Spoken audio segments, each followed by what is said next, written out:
Bien, amigos de todo el país, gracias por acompañarnos en este domingo 14 de octubre. Vamos a darle la bienvenida al ministro de Economía de Bolivia, Mario Guillén, que nos está acompañando. Un gusto, ministro. Gracias, un saludo a todos los televidentes, un gusto estar en tu programa. Bien, ministro, yo estaba viendo una noticia internacional de la BBC de Mundo a propósito del crecimiento económico de Bolivia. Habla de los países que tienen nota baja en el crecimiento económico, por ejemplo Argentina, que está decreciendo, dice la nota, en menos 2.6%, Brasil ha crecido 1.4%, nota baja también, México 2.2%, son los países que por su envergadura les dan nota baja, ¿no? De acuerdo a los datos. Países que tienen buena nota, Perú 4.1%, Chile 4%, de acuerdo a las expectativas económicas, Colombia 2.8% de crecimiento, pero en el primer lugar aparece Bolivia, de acuerdo a la nota, que todavía hay que seguramente refrescarla de la BBC, 4.3%, ya le daban el primer lugar a Bolivia por quinto año consecutivo en el crecimiento. Hace poquito, ministro, se ha anunciado de manera oficial que Bolivia este año 2018 ya creció de junio del 2017 a junio del 2018 en 4.61%. La pregunta, ministro, es, en el mundo se habla muchísimo de las economías y se hacen los análisis en base al crecimiento que hace un país. Bolivia tiene a la Argentina, tiene al Brasil como dos potencias muy importantes en crecimiento, en movimiento económico. La una, Argentina, que está decreciendo, la otra, Brasil, que está creciendo muy poco, y ahí aparece Bolivia en el primer lugar.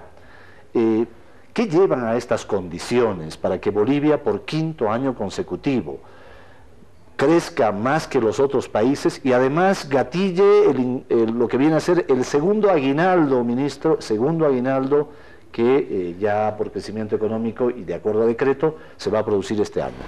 Bueno, el haber implantado un modelo económico diferente al que implantan otros países es lo que hoy día nos da este crecimiento, nos ayuda a generar, digamos, este liderazgo en la región, porque más allá de Brasil y Argentina, el liderazgo es de todo Sudamérica.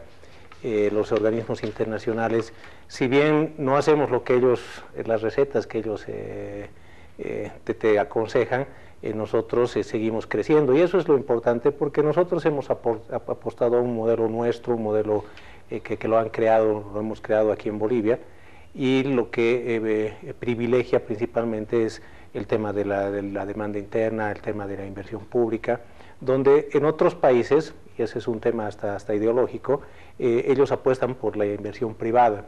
¿Y cuál es el problema de la inversión privada? Que la inversión privada primero está en función de las necesidades de ganancia de los privados. O sea, el privado no va a ir a hacer una carretera, por ejemplo, en un lugar donde no vea que haya un rédito, que aún así la gente la necesita. El privado, si encuentra otras mejores oportunidades de inversión, como lo que pasa en Argentina, se va a esas inversiones, que es lo que llamamos comúnmente en el tema financiero los capitales golondrina. Entonces vos vas a un lugar donde te dan unas tasas de rentabilidad que estén expectantes para el inversionista, pero cuando hay otra más segura en otro lado, lo primero que haces es sacar tu capital y llevarlo allá. Entonces toda esa inversión privada lo que hace es generarte un riesgo. En cambio nosotros lo que hemos hecho es, nuestro Estado, el Estado es un actor principal en el tema de inversión, es un actor principal en el tema de empresas, es un tema principal en el tema financiero, y eso hace que nosotros continuemos con esta dinámica de crecimiento, aun cuando vemos las crisis en los dos países que deberían afectarnos de mayor manera, y gracias a este modelo que, digamos, internaliza un poco la demanda interna, es que no nos hemos visto afectados como debería afectar o como nos afectaba en el pasado. Antes la Argentina tenía crisis y la crisis nos contagiaba ese ratito, o Brasil tenía crisis y esa crisis nos contagiaba. Entonces toda digamos, este modelo económico que hemos puesto en el país es el que nos ayuda a crecer, aun cuando tengamos crisis allá. Y eso, como tú decías, está también reconocido por los órganos internacionales, porque una cosa que es importante tener claro es que los fondos el Fondo Monetario, los organismos internacionales, tienen ciertas diferencias con nosotros, o sea, tenemos unas diferencias irreconciliables y eso siempre se nota cuando ellos vienen aquí a hacer, digamos, el análisis de nuestra economía. Ellos, por ejemplo, preferirían que el país crezca con inversión privada y no pública, digamos, ¿no? O que, por ejemplo, el tema de los subsidios los vayamos eliminando.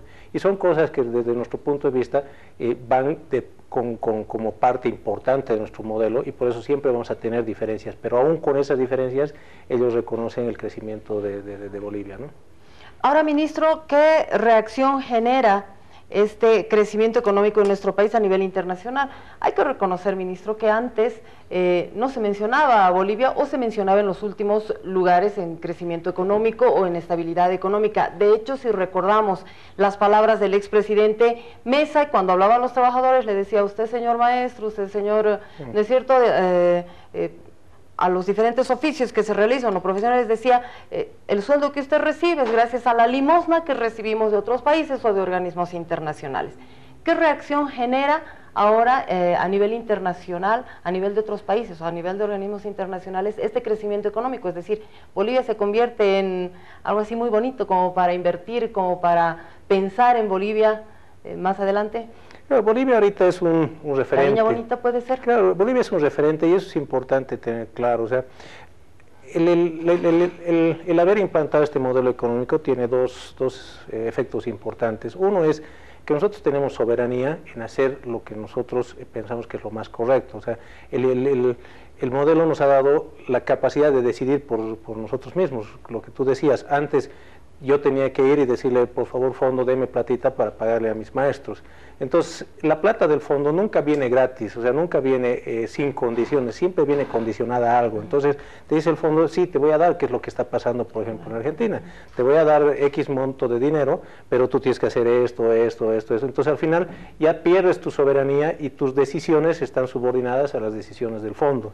Y eso es una cosa que nosotros hemos recuperado desde el año 2006, la soberanía entre nuestras propias decisiones. Como les decía hace un momento, a veces nuestras decisiones no están en la línea de lo que ellos creen que debería ser un país, pero nosotros decidimos y nosotros tenemos la soberanía en nuestras decisiones. Y el segundo tema es lo que tú decías, es Bolivia se ha convertido en un referente de crecimiento. O sea, cuando se analiza, digamos, Sudamérica, los crecimientos de los países en Sudamérica, muchas de las cosas que nosotros hacemos las resaltan. Por ejemplo, la CEPAL en su reciente paper, en su reciente pronunciamiento que ha hecho sobre el crecimiento, ¿qué es lo que resalta de Bolivia? Es principalmente la cantidad de inversión pública que nosotros le estamos poniendo, que antes era, como les decía antes los países debían crecer por inversión privada, no por inversión pública. La inversión pública era un accesorio más y no lo principal como lo estamos haciendo nosotros. Y la CEPAL ha reconocido eso porque dice, la inversión pública de aquí en adelante se va a convertir en una parte esencial del crecimiento de los países. Nosotros esto lo estamos haciendo desde el 2006, no de aquí hacia adelante. Entonces, como que la CEPAL reconoce lo que nosotros ya lo habíamos vislumbrado en el 2006, y esas son cosas importantes porque nos estamos convirtiendo en un referente de políticas económicas en la región, ¿no? Ministro, yo leía un titular o un tuit del presidente Evo Morales del día de ayer, decía como hoy, 1993, se reveló que en el gobierno de Jaime Paz y Samuel Doria Medina, en la gestión 89-93, el Banco Mundial, dice el tuit del presidente, desembolsó 40 millones de dólares para dar curso al despido de más de 8.000 trabajadores de empresas privatizadas. Así los neoliberales felicitaron que las transnacionales contratan extranjeros. O sea, antes nos prestábamos plata para despedir trabajadores. O sea, del Banco Mundial le pedimos 40 millones de dólares para decir, aquí está su finiquito, váyase ya, el Estado no lo va a contratar. Esos eran los tiempos de antes. Ministro, el crecimiento económico que usted mencionaba, 4.61% ya de manera oficial, lo ha anunciado el INE, decanta el segundo aguinaldo para esta gestión. Han surgido voces, indudablemente ya inmediatamente de conocerse esta noticia, de parte de los empresarios privados, particularmente, objetando, creo que no es la primera vez, el pago del segundo aguinaldo. ¿Cómo el presidente los ha convocado a una reunión para que puedan presentar los argumentos de las preocupaciones que puedan tener. ¿Ya se ha oficializado esa reunión? ¿Cuándo se va a realizar, por un lado, ministro? ¿Y por qué los empresarios privados se están quejando? Si dentro de los datos parece contradictorio. Han tenido ganancias de 7% más que el año pasado, o sea que siguen ganando más, pero no quieren pagar el segundo aguinaldo. ¿Qué es lo que está pasando ahí? A ver, primero quiero referirme un poquito a la parte introductoria de tu pregunta, cuando hablabas del tuit del presidente. Sí. Es lo que les decía, antes el Banco Mundial, el Fondo Monetario, lo que hacía era imponernos políticas. Entonces, esa política, por ejemplo, la privatización, viene de la mano desde el Fondo del Banco Mundial. Entonces, obviamente, ellos también financiaban lo que tenías que hacer. O sea, tenías que votar gente, ellos te daban plata, pero era plata que nosotros nos prestábamos para liquidar a nuestros trabajadores, pero al final teníamos que devolverla también, ¿no? No es plata que te dice, ya toma no, teníamos que devolverla, y con la plata del pueblo teníamos que pagarle finiquito a la gente. Y eso es bien importante, esta rememoración de lo que pasaba antes, porque en esta lógica, digamos, política, que en esta coyuntura política estamos viviendo, lo que tenemos que ir mirando es qué viene hacia adelante. Y lo mejor que podemos ver es lo que está pasando con nuestros vecinos. Nuestros vecinos en algún momento decidieron cambiar de modelo, apostaron por una persona más liberal, digamos, como Macri, y hoy día están viviendo las consecuencias de esas decisiones. Entonces, esas cosas son las que tenemos que ir, digamos, rememorando, debemos evaluar de lo que está pasando en Argentina, pero también de lo que pasaba antes en el país.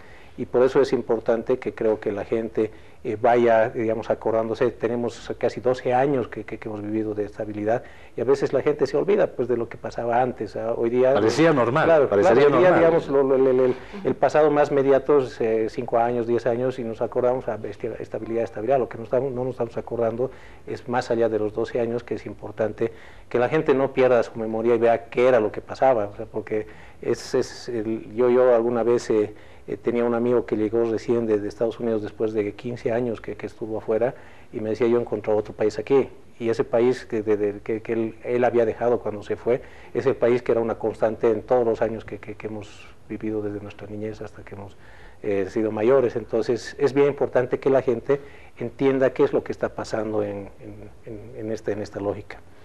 El segundo tema es el tema del doble aguinaldo. Yo les decía justo a estas cámaras que esto de los empresarios es como el cuento del lobo, ¿no? Viene el lobo, que es lo que nos dicen. Cada vez que nosotros anunciamos el doble aguinaldo, nos decían va a haber desempleo, se van a cerrar las empresas, va a haber inflación, ¿no? Entonces, a eso es lo que hay que mirar. Yo la otra vez contestaba las preguntas de lo que viene ahora con el doble aguinaldo, y les decía, lo bueno de este doble aguinaldo es que ya tiene una historia por detrás. O sea, que esas amenazas o esas predicciones de los empresarios de desempleo, de inflación y demás, ya les hemos vivido y hemos visto cuáles han sido los efectos. Nos hablan de desempleo y vemos que los años de menor desempleo en Bolivia, así cuando hemos pagado doble aguinaldo. Vemos el tema de las empresas, del cierre de empresas, y cuanto más empresas se han abierto ha sido cuando hemos pagado doble aguinaldo. Vemos el tema, por ejemplo, de inflación, y vemos que los niveles de inflación en los años que hemos pagado el doble aguinaldo también han sido los años que menor inflación hemos tenido en el primer mes, que es enero, respecto a cómo se comportaba la economía en anteriores años. Entonces, estas amenazas, como les decía, siempre han sido dadas por los empresarios, pero la historia nos muestra que ellos siempre han estado equivocados, y este año no va a ser diferente, porque lo que estamos haciendo es darle una dinámica nueva a la economía. Estamos inyectándole recursos, le estamos dando mayor capacidad de consumo a la gente, y eso se convierte en mayor movimiento en la economía, y el mayor movimiento en la economía obviamente le beneficia a quienes ofrecen bienes y servicios, que son nuestros empresarios. Entonces, es importante tener claro cómo mueve también la economía el doble aguinaldo, más allá de qué significa un ingreso extra o un mejor bienestar de nuestros trabajadores, pero para la economía también le significa una inyección y una nueva dinámica. Respecto a tu pregunta de cuándo los vamos a citar, nosotros estamos en función de la agenda del presidente, todavía no no nos han comunicado cuál va a ser la agenda, y ahí vamos a llamarlos tanto a los empresarios privados como a los pequeños, a los microempresarios, que es con AMIPE en realidad. Y la idea de esto es conocer cuáles son las preocupaciones, saber qué les está molestando o qué escollos están encontrando en el pago del doble aguinaldo, o qué observaciones tienen al pago del doble aguinaldo. No vamos a discutir el pago, porque el pago ya está instaurado, ya está por decreto, está vigente. Entonces lo que vamos a discutir, digamos, son estas preocupaciones que ellos pueden tener, y en base a ellos puede encontrar algunas soluciones que nos permita que los empresarios estén más cómodos en el pago del doble aguinaldo, ¿no? Ministro, ya estamos en el mes de octubre y estamos prácticamente finalizando este año. ¿Cómo ha sido el movimiento económico que se ha generado en este 2018 en el tema de créditos, en el tema de moras, todos estos aspectos que hacen nomás al crecimiento de la economía y a la estabilidad económica en nuestro país? Bueno, en realidad el tema económico, creo que si nos comparamos con el año pasado, hemos tenido una mayor dinámica. ¿Y eso en qué se ve? Se ve, por ejemplo, en el tema de una mejor recaudación tanto de impuesto a las utilidades como de recaudación del IVA. El IVA es un termómetro bien importante de ver cómo está el movimiento de la economía, porque en la medida que más recaudas de IVA es que la economía está moviendo porque estás facturando más. Entonces el IVA hemos tenido incrementos más o menos del 5% si nos comparamos con el mismo periodo del año pasado. El primer semestre hemos tenido una mejor venta de gas al Brasil. Tenemos un nivel de inversión pública superior a lo que hemos tenido el año pasado, y aun cuando este año tenemos un monto mayor que el año pasado, en porcentaje la ejecución es mayor, y si lo hacemos en números absolutos también es mayor. En el tema de créditos tenemos aproximadamente un 12% de crecimiento del crédito. Si vemos que el PIB está creciendo, digamos, en 4.5, 4.6, estamos hablando que el crédito está creciendo 2.5 veces más que el PIB. Y eso es importante porque el crédito es un dinamizador de la actividad económica, y desde el punto de vista que es importante también, porque cuando uno presta también tiene que ver que le devuelvan la mora. Seguimos con la mora más baja de la región, estamos en alrededor de 2.7 aproximadamente, y eso nos da la certeza de que las empresas están produciendo, están generando y están pudiendo pagar también sus créditos, ¿no? Ministro, los datos que son fríos son como en el cacho, ¿no? Lo que se mira se anota, ¿no? 2 más 2 es 4. Las cifras en Bolivia hablan que hemos bajado la extrema pobreza de un más de 30% a un 17%. Esos son datos que no los pueden discutir, porque ahí están las razones y, por supuesto, los números. Usted mencionaba la Argentina y escuchaba noticias de lo que está sucediendo, y el propio presidente Mauricio Macri lo ha admitido, que la pobreza en la Argentina va a crecer este año en más del 25%.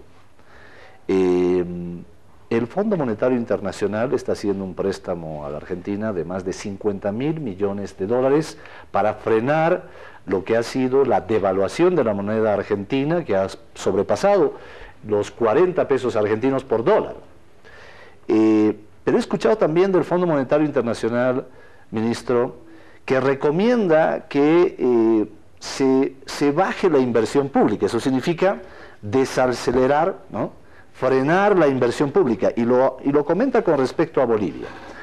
Mi pregunta, ministro, tomando en cuenta que ahora Bolivia tiene una soberanía económica, no estamos, obviamente, no somos una isla del mundo, pero tenemos una soberanía económica, que significa que el gobierno, el Estado, decide sus propias políticas económicas.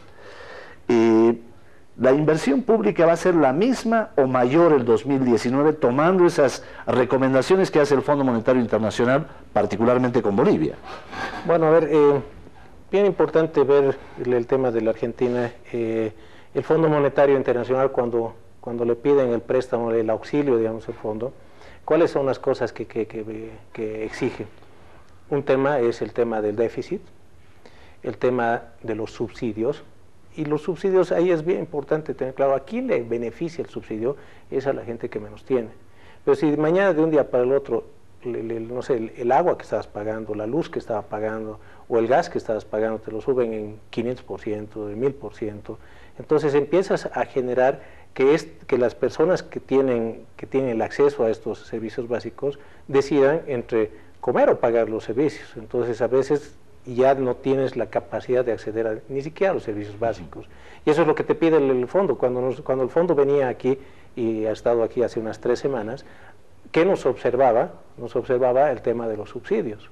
Entonces nosotros le hemos dicho, los subsidios son parte de nuestra política económica, o sea, lo que nosotros generamos como Estado. ¿Qué pedía? ¿Que bajemos el subsidio o que lo eliminemos? Claro, en realidad lo que ellos buscan es que no exista subsidios en el mundo. O sea, ellos dicen, no debe haber subsidios, y es lo que le está pidiendo a la Argentina, en realidad, ¿no? Y la Argentina lo está haciendo, y por eso es que está generando este nivel de pobreza, el incremento del nivel de pobreza. Entonces, ahí hay que tener bien claras las cosas, y nosotros le decíamos al fondo, porque este es un tema que siempre nos los observan, seguimos con las mismas divergencias de lo que teníamos hace 12 años, de lo que tenemos hoy. Nosotros, dentro de nuestra política económica, está la redistribución de la riqueza, y una forma de la redistribución es justamente el tema de los subsidios para que la gente pueda acceder. ¿Y los bonos? Claro, y los bonos sociales, y acceder acceder a los servicios básicos, pero para toda la gente. O sea, el acceso al servicio básico para nosotros es preponderante, es principal. En el tema de la inversión, y ese tema también es importante porque en esta discusión que yo tenía con el fondo siempre lo que nos dice es el tema del déficit público, o sea, nuestro déficit. Entonces yo le decía al del fondo, le decía, ok, si ustedes me dicen que no quieren que yo tenga déficit, es muy fácil, yo dejo de invertir, porque básicamente el déficit que nosotros tenemos es inversión pública. Entonces, si mañana el déficit es problema, dejo de invertir y el déficit se vuelve cero. Y él me contestaba y me decía, pero si vos no inviertes, tu economía no crece lo que está creciendo. Y le he dicho, ahí está el problema, ahí está el tema, que yo voy a seguir invirtiendo porque ese es el dinamizador de mi economía. No estoy invirtiendo como antes, o no me estoy prestando, o no estoy generando mis recursos y los estoy gastando en gasto corriente, en otras cosas, sino estoy invirtiendo en estos déficits de infraestructura que tenía el país históricamente.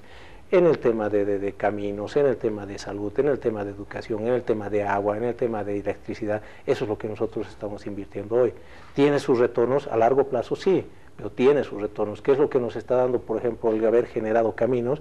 Es que esa gente que hoy día tiene un camino pueda sacar su producto. ¿Qué nos está generando, digamos, el tema de electricidad? Que aquella gente que en el año 2006 aquí a 50 kilómetros de La Paz no tenía agua, no tenía luz, hoy día tenga electricidad, y eso es lo que vamos a seguir haciendo. O sea, dentro de nuestra lógica, de nuestro modelo, dentro de la lógica que nosotros tenemos de manejo del Estado, está la inversión pública, porque creemos que la inversión pública es el único camino para que podamos reducir estos déficits de infraestructura que tenemos. Nuevamente el privado no le va a ir a poner luz aquí a 50 kilómetros porque para él tal vez no es rentable. ¿Qué va a preferir? Ponerle luz a la gente que vive en la ciudad. Y esos son los temas que nosotros no los vamos a dejar. Perdón, Ivonne, la inversión pública, que es uno de los ejes centrales junto con el mercado interno, que es el consumo del mercado interno, ministro, es una base fundamental del crecimiento, sobre todo para que la gente lo entienda en facilito. Entre el 2004 y el 2005, o el 2003, 2004, 2005, ministro, ¿cuánto era la inversión pública en Bolivia? ¿Y cuánto es la inversión pública este año y lo que se está programando para el 2019? Más o menos el 2006, antes de que nosotros asumamos la presidencia del gobierno, la inversión pública era como 600 millones, era 570 y algo, 600 millones le pongo. Hoy día el nivel de inversión estatal con nuestras empresas públicas este año está programado 8.000 millones. Inversión pública aproximadamente son como 6.500, una cosa así, más nuestras empresas llegamos a 8.000 millones de dólares de inversión. O sea, vale decir que esto lo hemos multiplicado casi por 12 de lo que teníamos antes, ¿no? Entonces, eso es bien importante porque la inversión pública se traduce en empleo, en movimiento de la economía, pero principalmente en generarle mejores condiciones a la gente. O sea, y eso es preponderante. A veces algo que no se ve directamente en el bolsillo, como dice la gente, pero está generando todo un movimiento económico. Hace un movimiento económico y obviamente las condiciones de vida de la gente son totalmente diferentes. O sea, y como te decía, yo nunca me olvido del año 2006 cuando hablábamos de este tema. ¿Se acuerdan? Ha habido un problema entre dos comunidades, los cacachacas sí, y los laimes, que se pelearon en el Oruro. Claro, uno iba a esas poblaciones y veía que estas poblaciones no tenían ni siquiera agua potable, no tenían luz, tenían, o sea, unas condiciones de vida impresionantes, de arcaicas que tenían, o sea, era impresionante. Cuando a 100 kilómetros estaba Oruro y había gente que hablaba por celular. O sea, esa era la diferencia, esa era la asimetría que teníamos en nuestro país. Hoy día, si nosotros viajamos por todo el país, por las áreas rurales, encontramos que la gente ya tiene acceso a agua, tiene acceso a electricidad. Entonces, esas condiciones que tal vez la gente de la ciudad no las ve, eso es lo que ha hecho esta inversión pública, porque hemos llegado con inversión pública justamente a estas áreas rurales también, ¿no? Ministro, ahora cuando hablamos de disminuir subsidios o eliminar subsidios o disminuir los bonos y más, ¿cuál es el objetivo de estos organismos internacionales de sugerir ese tema? Porque evidente los modelos son muy diferentes económicos en los países y se ve y se nota la diferencia en los resultados, pero ¿cuál es el objetivo del fondo de disminuir o eliminar subsidios? Bueno, en realidad el subsidio, ¿qué es? Digamos que mañana lo que te cuesta, por decirte, 100, vos a la gente que tiene menos le des en un precio más bajo y esa diferencia la tenga que cubrir el Estado. Entonces, lo que ellos buscan es, lo que les decía, el tema de bajar el déficit. En el caso de la Argentina, por ejemplo, bajar el déficit. Entonces, vos agarras y le dices al pobre, eso que cuesta 100, me tienes que pagar 100, no me puedes pagar menos. Entonces, ¿para qué? Para que el Estado deje de tener el déficit. Entonces, ¿en qué se traduce? Le estás pasando ese déficit del Estado a las familias, y las familias son las que más sufren. Entonces, ahí es donde hay que evaluar, porque en el fondo, digamos, es una mirada muy fría. Reduzcan el déficit. No, pero va a haber pobreza. No, reduzcan el déficit. Pero reduzcan el déficit, ese es el del tema. Entonces, claro, ellos no tienen esa visión social que, digamos, podemos tenerla nosotros, ¿no? Entonces, y ese es el problema de estas recetas del fondo. Más aún cuando no hay soberanía económica. Claro, y ellos esperan que se les pague a ellos. Claro, ese es el problema, porque ellos te dicen, ya, ok, yo te voy a prestar 100, pero vos reduces el déficit. ¿Cómo reduce el déficit? Saque subsidios. Entonces, ¿a quién le estás afectando? Le estás afectando a la gente que menos tiene, porque la gente que más tiene va a seguir consumiendo, va a seguir trabajando, ellos van a tienen la capacidad suficiente, pero a la gente más pobre es a la que le vas a afectar. Y eso al fondo no le importa desde el punto de vista social. Al fondo, ¿qué es lo que te busca? Es que el país no tenga déficit. Entonces, ahí es donde, como vos no tienes soberanía y necesitas la plata, entonces tienes que bajar la cabeza y decirle, bueno, dame nomás, yo voy a tener más pobreza en mi país, pero dame la plata. O sea, esos son los problemas que acarrean el que nosotros estemos al lado, digamos, o que acudas, digamos, a estos organismos internacionales, que lo que buscan es mejorar los números sin importar el costo social, que es lo que nos ha pasado también a nosotros el año 85, cuando teníamos la hiperinflación y nos han metido un modelo, nos han metido el 21.060, que ha ocasionado pobreza, despido y demás, pero era cumpliendo las recetas de quien te estaba dando la plata, ¿no? En el Brasil, dentro de algunos días, se va a producir la segunda vuelta en las elecciones. Hay dos candidatos, Bolsonaro y Haddad. En la primera vuelta, el candidato Bolsonaro, que es muy criticado por varios sectores allá por ser un candidato que tiene mucha xenofobia, el tema de racismo, discriminación, el tema de las mujeres, muy cuestionado. Pero al día se preguntan qué pasa con el pueblo brasilero, porque van a elegir a una persona que al parecer tiene un pensamiento absolutamente neoliberal, de ultraderecha allá en el Brasil, que incluso está anunciando que eliminaría el aguinaldo, que es una conquista social, y que eliminaría también el pago de lo que viene a ser las vacaciones. Hay ese tipo de anuncios en el Brasil. Muchos dicen es voto castigo, en fin. Ministro, esas políticas que acá se la defienden, que es, por ejemplo, tener segundo aguinaldo, yo no sé en cuántos países hay este fenómeno de que se dé segundo aguinaldo porque ha habido un crecimiento económico, es un premio a los trabajadores y a toda la sociedad por haber dinamizado la economía. Mire, si eso está pasando en el Brasil, ministro, ¿cuánto hace la estabilidad, pero sobre todo la continuidad de una economía? porque puede venir otro gobierno como en el Brasil o como en la Argentina, que le dicen, bueno, eliminamos subsidios, eliminamos las conquistas sociales, bueno, voto castigo, pero el que va a terminar castigándose es la propia gente que se equivocó, que puede suceder, que se equivocó o le engañaron a la gente para que se equivocara en cuanto a la definición de una política que tiene que ser de estabilidad, de sostenibilidad de una economía. Es bien importante la continuidad, y aquí es importante tener claro lo que está pasando, lo que pasó en la Argentina, lo que pasó en el Brasil, cuando digamos hay una lógica de desmerecer lo que han hecho los gobiernos progresistas, los gobiernos de izquierda, y lo que quieren es meter en la cabeza a la gente corrupción, que es lo que ha pasado, por ejemplo, con Lula, que lo han metido preso con una excusa realmente increíble. O sea, yo creo que cualquier persona que sabe algo de derecho se da cuenta que Lula hoy día está en la cárcel de manera injusta, pero lo que ellos están buscando es justamente meterle eso a la gente para cambiar los modelos económicos. Pero lo que hay que mirar es qué es lo que pasa cuando cambias, o sea, porque va a entrar Bolsonaro, mañana dirás voto castigo ya que no suba nuevamente el Partido de los Trabajadores en el Brasil, y vas a empezar a tener este tipo de políticas. Y este tipo de políticas, ¿a quién realmente afecta? Es a la gente que menos tiene. O sea, si mañana le quitas el aguinaldo, ¿a quién lo estás perjudicando? Al trabajador. ¿A quién estás beneficiando? Al que seguramente le está poniendo la plata al señor Bolsonaro para que haga su campaña política, que son los empresarios.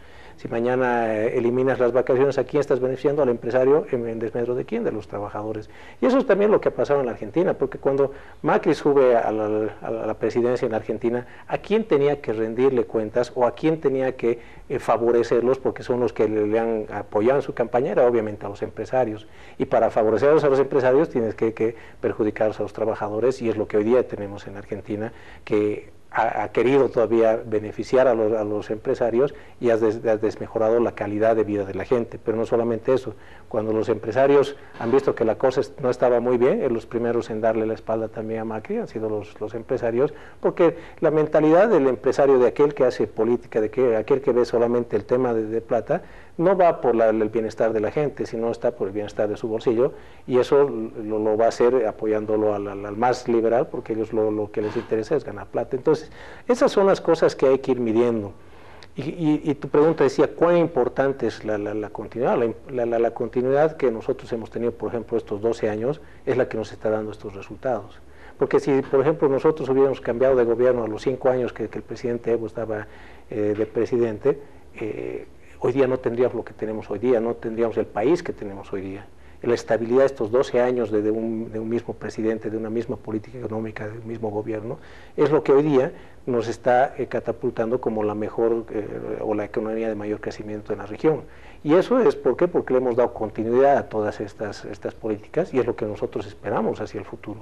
Porque si mañana, digamos, cortamos esta política, hay que ver qué es lo que nos va a pasar. Nos puede pasar lo que le está pasando a la Argentina o lo que le ha pasado al Brasil, que son economías que no se pueden levantar hace varios años, porque no estamos hablando del primer año de la presidencia de Macri o el primer año de los liberales en Brasil, sino es ellos han tenido su oportunidad, y lo que hoy día está pasando es justamente la consecuencia de cambiar de modelo o de cambiar las políticas sociales principalmente que se habían implantado en estos países, ¿no?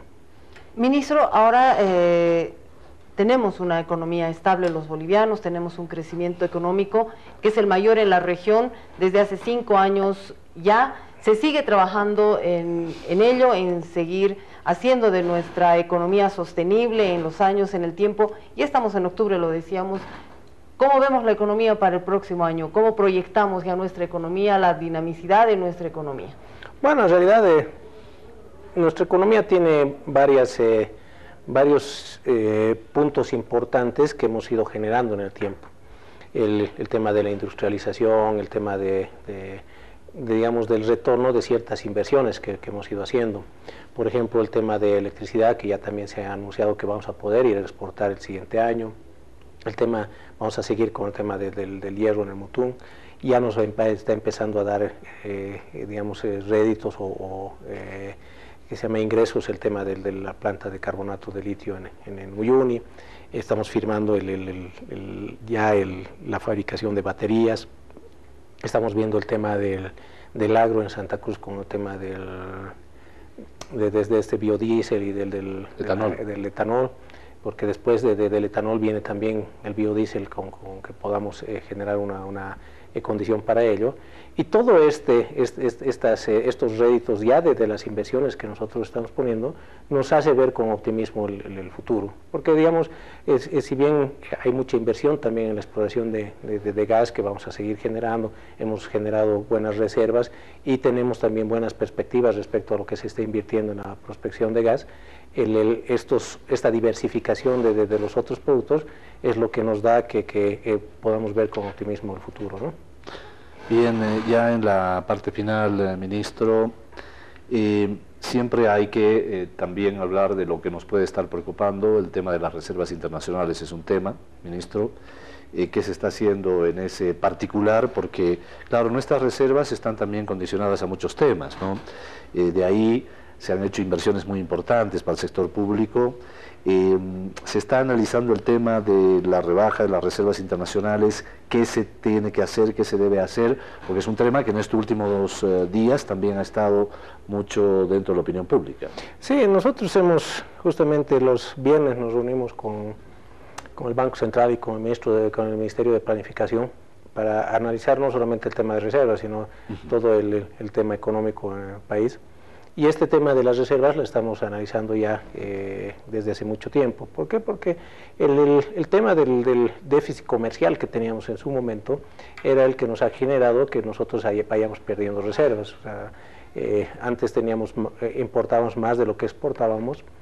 En estos últimos meses, digamos, este déficit comercial se ha estabilizado, que quiere decir que estamos muy cerca a cero, que nuestras exportaciones son casi igual que nuestras importaciones, y eso nos ayuda en el tema de reservas. Pero también hay otros temas que están haciendo que las reservas vayan bajando. Estamos analizando ciertas medidas que podamos tomar para, digamos, un poco detener la baja de las reservas. Ahora, lo importante que la gente tiene que saber es que, si bien las reservas están bajando, hoy por hoy tenemos unas reservas que son suficientes para lo que se necesita. ¿Qué es lo que generalmente te exigen, digamos, internacionalmente? Que, digamos, tus reservas puedan por lo menos financiar 3 meses de importaciones del país. En nuestro caso estamos casi con 9 meses. Tenemos la cantidad suficiente de reservas para el tema de nuestros depósitos en dólares, tenemos suficiente para todo lo que es la deuda externa, y ahí estaríamos tranquilos, ¿no? Pero obviamente estamos analizando el tema de la caída, ¿no? Bien, ministro, vamos a establecer contacto con Rubén Darío. Él está en Charagua, Isoso, provincia Cordillera, actividades del presidente Evo Morales. Gracias, ministro, por estar con nosotros. Muchas gracias a ustedes. Gracias a ustedes.